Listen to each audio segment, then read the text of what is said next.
a species, we spend a lot of freaking energy looking for anyone who can give us clarity, who can give us the answers we're looking for, the direction we're heading, or someone who can even influence the chaos that's happening all around us. But the more we look for that, the more we start to realize the world we live in is a lot more like the Wizard of Oz than we'd like it to be. The stories and narratives we've been fed are just that. They're someone else's stories. And if we pull back the curtain on them, we often see that what we've been told is complete and utter bullshit that someone created as a means to control others. And what we're rarely, if ever, encouraged to do is to find our own truth, because that doesn't serve the systems. So before I go any further, let me introduce myself. Hi, I'm Kim Romaine, and I'd like to officially welcome you to Questioning Our Conditioning. This is my little part of the world where I'm going to lean in and ask questions that I hope begin to bring some new possibilities and awareness forward. I've always been someone who likes to ask big questions,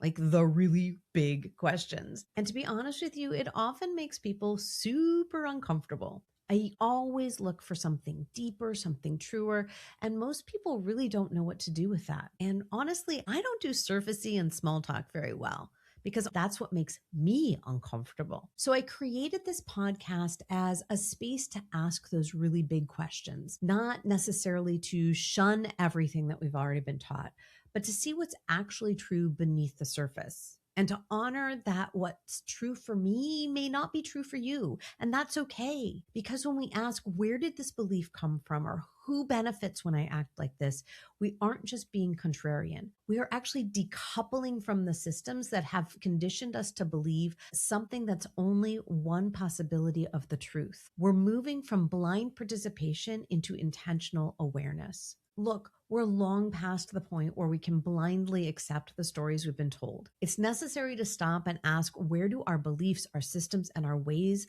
of being actually come from? We're currently living in a war of words, with misinformation flowing more freely than water. It's time to be deeply skeptical, and let's really embrace what that word means. To look past the AI-generated noise and the constant stream of sound bites, to ask what is real, what is true, and why is this the way that it is? I feel like I've been training for this moment my whole life. The cosmos is giving us the perfect background to disrupt the narratives and to dissolve the structures that we've been living in, to notice where we've been on autopilot, and to stop looking for a wizard that simply doesn't exist. I also really want to acknowledge that the heart of this work is already being done in so many beautiful circles facilitated by people of the global majority. And it's work that we need to continue to do in order to allow our species to evolve. Being in dialogue and openly questioning things creates opportunities for us each to learn and grow into our truest sense of self. And it's from that place that we can affect change, and we can begin to personally and collectively heal and liberate ourselves, all of us. My hope is this podcast becomes a dialogue between you and I, and that you take whatever we're talking about here into your circles and communities and continue the conversation. I'll be really honest with you.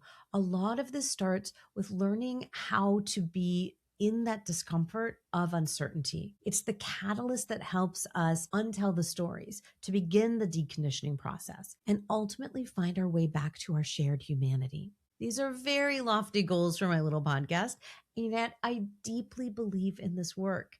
And I hope you receive whatever it is you need to help you begin or continue this process for yourself. I look forward to being in conversation with you. And until next time, be well.